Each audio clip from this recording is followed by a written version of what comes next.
Robbing kim? Robbim Alloh. Dining qaysi? Dinim Islom. Payg'ambaring kim? Payg'ambarim Muhammad sallallohu alayhi vasallam.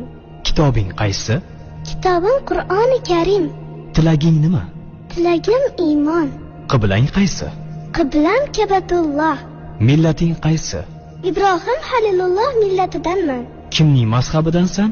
Imom Azam Abu Hanifa mazhabi. Do'stlaring kim? Do'stlarim chahor yorlar. Ular kimlar? Abu Bakr Siddiq, Hazrati Umar, Hazrati Usmon, Hazrati Alidir. Qachondan beri musulmonsan? Al-Misoqdan beri. Al-Misoq nima? Alloh taolo ruhimizni yaratib, ulardan va'da olgan kun. E'tiqoding qaysi? Ahli sunna val jamoa e'tiqodi. Kimni yaxshi ko'rasan?